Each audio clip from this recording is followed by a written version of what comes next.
లేకున్నా రాంగ్ రూట్లకు పోయినా ట్రాఫిక్ పోలీసులు చూస్తే ఆపుతారు. ఆపి ఏం చేస్తారు? చలానా రాస్తారు. అంతకు ముందు ఉన్న చలాన్లు చెక్ చేసి గవి కట్టుడే కావాలి అని అంటారు. కొందరు పోలీసులు అయితే బండి తాళ చేతులు బలమీటికి గుంజుకొని మరీ చలాన్ కట్టేదాకా ఈడ్చిపెట్టనే పెట్టారటనుల్లా.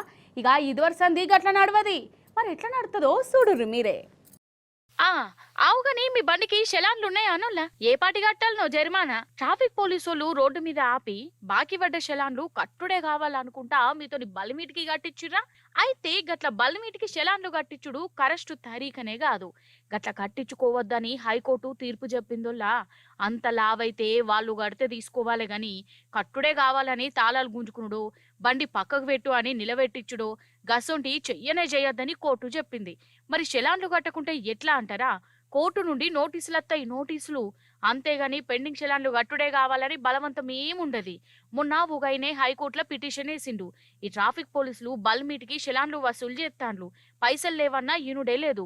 అర్జెంట్ పని మీద పోతుంటే కూడా గంటల కమాన నిలబెట్టిస్తుర్రు అని పిటిషన్లో చెప్పిండు. ఇక కోర్టు ఆ పిటిషన్ ను విచారణ చేసి ఇట్లా బలవంతపు వసూళ్లు ఉండద్దని తీర్పునిచ్చింది. ఇక ఈడ మీకు కూడా చెప్పాలి. ఇంకేంది, బలిమిటికి గట్టుడే లేదు కదా, అంతలావైతే ఇంటికి నోటీసులు పంపుకొని మీరు కూడా రుబాబు ఉండొద్దు. అసలు ట్రాఫిక్ రూళ్ళు ఎందుకు బ్రేక్ చేయాలి? ఈ రూళ్ళు పాటించమని చెప్పేదే మన పానం కోసం, వాళ్ళ కోసం కాదు కదా.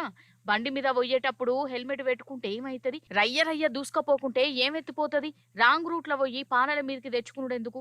అందుకే ముందుగాల మన ట్రాఫిక్ రూళ్లు పాటిస్తే ఈ చలాన్లు కట్టుడు ఉండది, పోలీసులతోని పంచాయతీ ఉండది. ఇట్లా రూళ్లు బ్రేక్ చేసుడెందుకు? పోలీసులు కనబడితే సాటుగా పోవుడెందుకు? గంటల కమానం వాళ్ళ ముంగట నిలవరుడెందుకు కదా?